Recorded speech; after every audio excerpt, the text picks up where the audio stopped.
All right. Again, welcome everybody. That's the warm welcome I expect. All right. So again, welcome everybody. So that was, what the heck? Hold on. That was a perfect segue in multiple ways. First, that was a ton of great stuff offered up by Kevin, and a lot to think about, a lot to digest and chew on, right? So I'm supposed to be the lightweight dessert after that. So I mentioned a lightning round. That's, asked if I wanted to say a few things, and I did. There's some interesting lessons that I think we've learned that I'd like to share, with other folks that do this or who will be doing this, just to kind of start a dialogue about that. That ought to be an element of a group like this, where we kind of share what we're learning. But it didn't turn into much of a lightning round because I have a few things I wanted to say. And then I thought, well, I got to put that into context. So then I had to say a little bit more. And I thought, well, shoot, I got to put that in context. So I ended up backing into kind of a quick and dirty case study just to put a few lessons into context. But I promise I'm going to try to keep it quick and only say what I have to say to put these final points into context. And also, Chris talked about the facial recognition software. We do have that running right now. So if anyone's annoyed by the fact that all my slides just have words and no pictures, I'm going to know it. So just know that, all right? Okay, so so the topic is integrating AI and human systems. That sounds really profound. It's really, the technology is advancing really fast, right? And the business use cases and the ways to put it into business and to make it profitable or somehow aid productivity or something, that stuff is evolving fast. You might want to use the mic. Oh, you can't? Yeah, you can barely hear it. Really? Oh, yeah.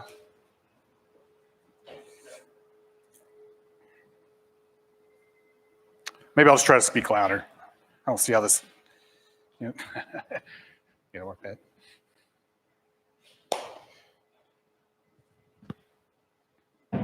Oh, very nice.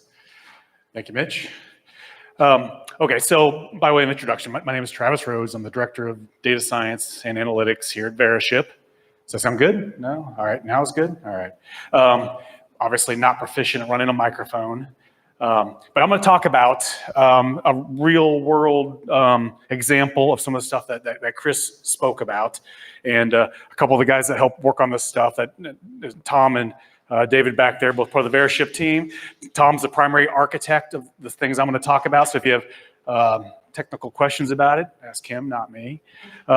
So again, this is a kind of a real world example of some of the things we talked about. The space is evolving fast, and we have to share lessons if we're going to keep up with it and some of the challenges with it.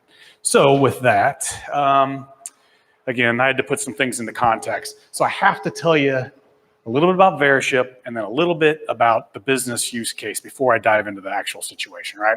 So during the VeriShip's been around for 10 or more years. During the last 5+ years has been a real period of transition. We've evolved from auditing parcel shipping invoices.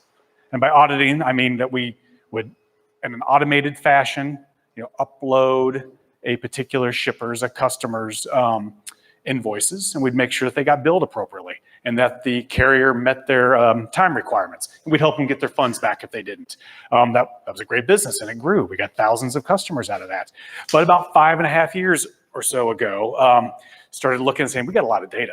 And we had a lot of data. We had the life history of billions of packages. So by life history, that's where they shipped from, where to, how long it took, how long it should have took, how big the package is, how heavy it is, how much it cost, whatever surcharges were assigned to that, plus the route it went through the network even. So that's truly the life history. That's a lot of data, right? So we started looking at ways to take advantage of that data.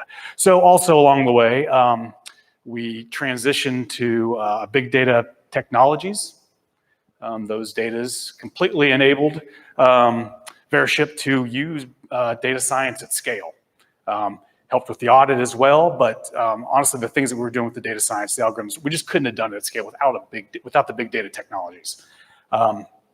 And so that all worked. We grew from, at the time, less than 20 people to currently greater than 110 people, and revenues up by 500% over that time period. So I say all of that because I'm getting ready to talk about some of the ways we struggled in implementing this stuff along the way. So I wanted to say the good stuff up front. So this is really just a big, elaborate, humble brag. So that's the good part. And if you get too challenging, I'm gonna remind you of this part. So again, a little bit more of the setup here. These are some old eye candy that we put together, just kind of explain that, hey, there are patterns. Whoops, there are patterns in the data. So I can get that. Okay, so carrier contracts, what are they? How do we predict them? So I have to say a little bit about how FedEx and UPS bill their customers. So they have a rule book called a service guide it's a 200-page document full of tables and rules that define how every package that could be shipped will be charged and what the shipper should expect about that, all right? That's a lot of information there. Layered on top of that, for every individual shipper out there is their own personal contract. And that contract is really tables and rules that describe how the tables and rules in the service guide are changed for them specifically. In other words, it sets their specific charges. So you can really think of it as tables of discounts and other things like that that affect the way they'll actually get charged. So I may just kind of, I'm gonna refer to those things as parameters as we go through this. But if you hear the word parameters and you wanna think discounts, just think that. There's more to it than just that. And this just shows, this is kind of the way we were looking at it a long time ago. Just convincing ourselves, yeah, there are patterns in that. We can see patterns in the contract parameters, the discounts, the way they're allocated against other variables, right? So on the left, we had like a two-dimensional, this is a three-dimensional version. You can see little bigger dots in there. That kind of shows where one customer is sitting within the cloud of all the customers along these parameters. So the point with this is that, hey, there are in fact real leverageable patterns in the data. So with that, then we started building a business around that. So it's also, I want to point this out. These parameters that we're getting from the data, those contract attributes, we can't directly pull those out. We have to infer those from the data. The carrier contracts kind of leave their thumbprints all over the data that we see in there, and we have to extract that out. So that comes up a little bit later, that particular point. It's not as simple as just reading the parameters from the data.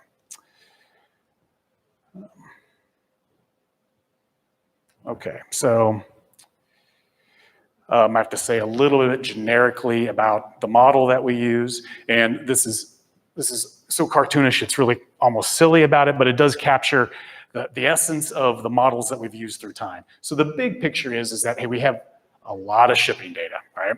So that shipping data for an individual customer, we use it to extract contract parameters. So again, we're inferring from the data what the essence of a particular shipper's contract is, right?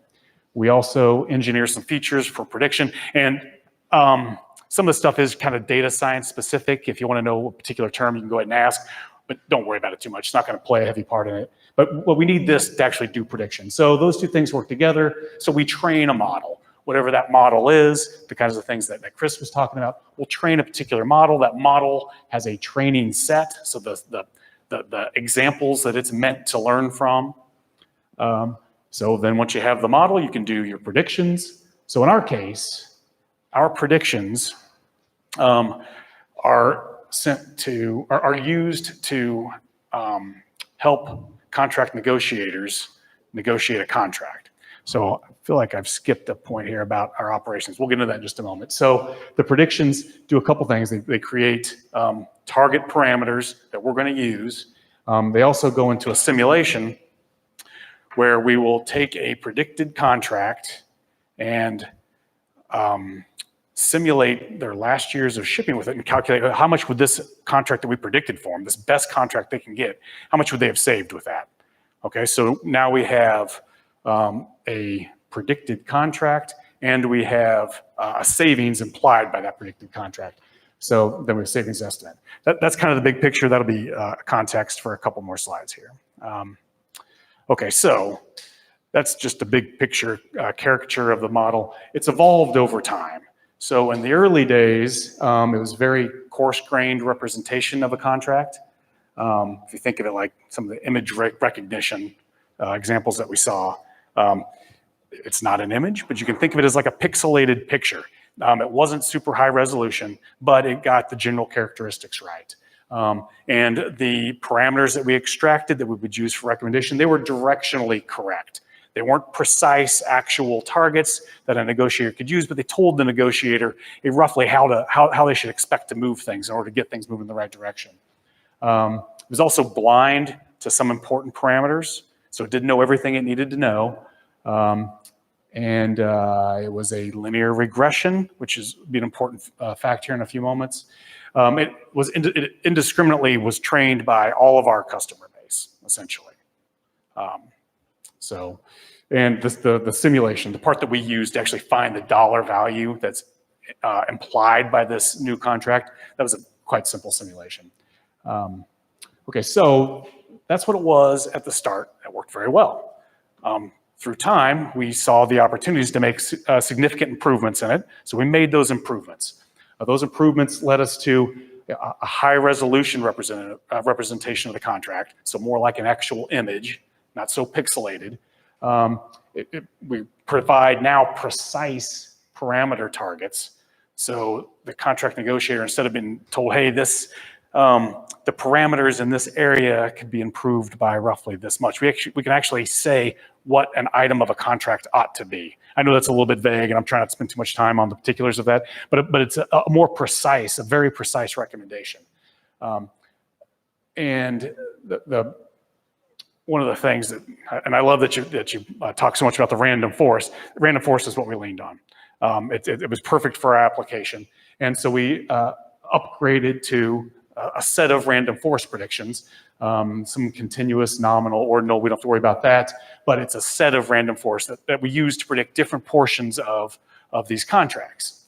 And we also have instead of just training on everybody, we have a clever scheme for figuring out, hey, who should we be training this model on? Which contracts do we want our model to see so when it predicts, it knows what all the best is, right? And then, of course, we had to have a more sophisticated simulation. Okay, so with that difference in mind, we went from the simple model to this much more high power, more accurate, more sophisticated model. All right, so here's the other half of it. So this is part of a business. So let's talk about the actual business part of it. The savings predictions that we talked about, those are used in sales and advertising. We essentially will advertise to a customer, hey, we can save you this much money. We just calculated it, and we'll go try to sell that, all right? So yeah, they sell our ability to achieve that advertised savings. Once that's sold, it goes to a contract negotiator. So that contract negotiator now has that sold deal to try to go hit, right? So they have a customer now who expects to save this much money, and we've given them guidance on maybe how they can go achieve that, all right? And as probably everyone here knows, there's a heck of a lot more to negotiating a contract than just knowing what you're trying to get, right? It's very much a people enterprise. Those are negotiations between people who exist in different kind of leverage situations outside of the data and who have different comfort levels with negotiation. Okay, so, but as I described earlier, this has largely worked, right? I'm not saying it's worked without any hiccups, but it's worked. So everyone's happy, right? Yes, in general, that's true, but it hasn't been perfect. Okay, so let's talk about some of the challenges. All right, we all work in data here, one form or another, right? So none of this should be any surprise at all. The challenge is it's noisy data, which means predictions are going to be imperfect.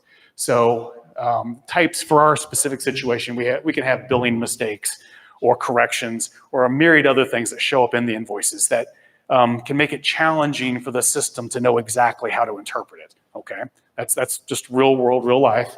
Of course, missing data, duplicate data, non-standardized data, the laundry list of things that cause data to be noisy. So back to the parameters that we're trying to pull out of all this data is that we have to statistically infer them. We're not just reading those out. So the point is that we do a very good job of that, but it's imperfect. It doesn't always nail it. And then occasionally the contracts, we assume a certain structure of the contracts. That's not 100% always the case. That's just another source of challenges. The point here is that, hey, as great as this system is, it operates in the real world, which causes some challenges occasionally. Okay, so back to those models and what those challenges kind of mean in the real world. So with the simple model, back with the linear regression, and Chris had mentioned this, that one of the benefits of linear regression, like a decision tree, is that they're super interpretable. Like if you want to know why it said what it said, it's easy to go in and look at it and see. That's the beauty of those. So errors then weren't much of a problem, partially because, hey, our predictions are just kind of directional predictions anyway. We're not saying exactly what they ought to be asking, what they ought to be negotiating for.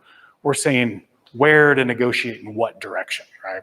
So, the expectation of precision wasn't quite so high. And then also, if you have a surprising prediction, something that the negotiator didn't really expect, and they're experts, they've got a good feel for this. Sometimes the model will show them something new that they hadn't thought of or seen before, but in general they know. So if they see something they don't expect, that's a surprise.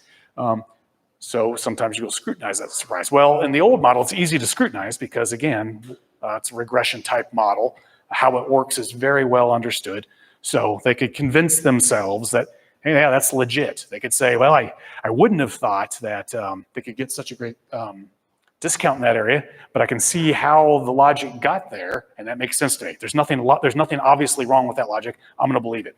Or they can see what the error was and then know to dismiss it. The point is that they kind of had control over that part of it. So with the more sophisticated model, again, random forest is a black box model. I don't remember if we used that term earlier, but generally that just means it's one of those models that you can't interpret. It's going to give you it's going to give you higher quality predictions, but you're not going to really be able to ask it why it came up with what it came up with. Like the neural networks that he was showing, random forest is like that in that regard. You can't really query them to find out exactly why they think what they thought. So with that, and also now we're back to the very specific predictions. So back from the things that are just kind of general down to very specific predictions. So now there's an expectation that, hey, that number is the number I ought to be going for. So as I already said, there's no good way to scrutinize surprises, at least not like there was before.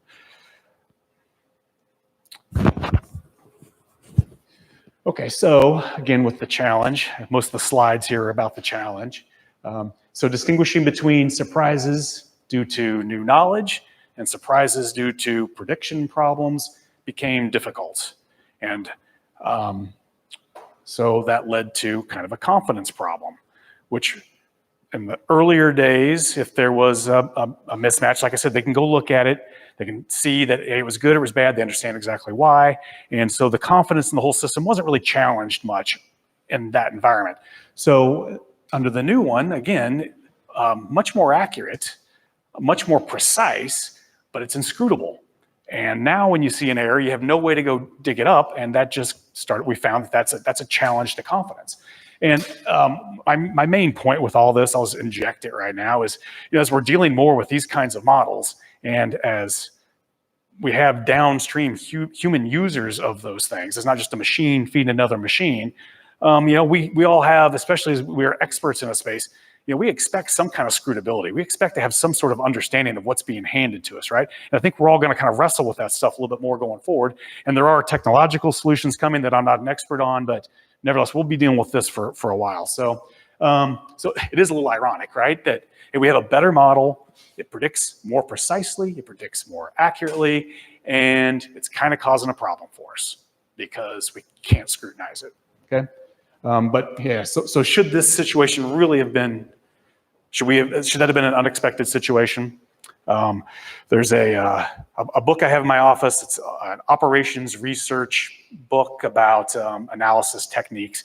And in the front material of it, it has like 10 recommendations for how to do analysis. So it's not data science, but it's still quantitative analytics. And one of the first recommendations is understand. And it's because of these kinds of things. I'd never really thought about it from this perspective. But, okay, so there's more to this point. And there's more to this point because predictions can be used in different ways with different consequences and with different human reactions, right? So if the prediction is, hey, you liked this movie, maybe you're gonna like this movie, right? So, hey, it's right, that's cool. It's wrong, that's funny. It's not really affecting anybody there, right? So the accuracy of that is certainly a plus, but no one's losing sleep over that. Maybe someone at Netflix is because that's their sole job. But in general, us, the downstream users, we're not losing sleep over that. And the same thing even with Amazon recommending that you should buy bug spray because you just bought a tent, right? If it had some other silly recommendation that doesn't apply to you, it's not going to affect you at all, right? Well, that's not really our situation here. And that's not the situation in a lot of business environments. And it's because our stuff is being used by people with actual skin in the game. Is that the accuracy of the stuff we're providing, it affects them. In our case, we have salespeople selling, an advertised number to a customer. That customer's going to expect that number now, right? And then we're going to hand that number off to a negotiator who's now stuck making this thing happen. And so there's reputational impact. There's our relationship with the customer. There can be income impacts with it. There's time and money invested in chasing down every little thing that looks funny because we haven't really been able to build up confidence because we can't scrutinize it. So that's probably how about this? I don't know if that's going to be the most common situation, but that's going to be a common situation as we use black box algorithms in business environments.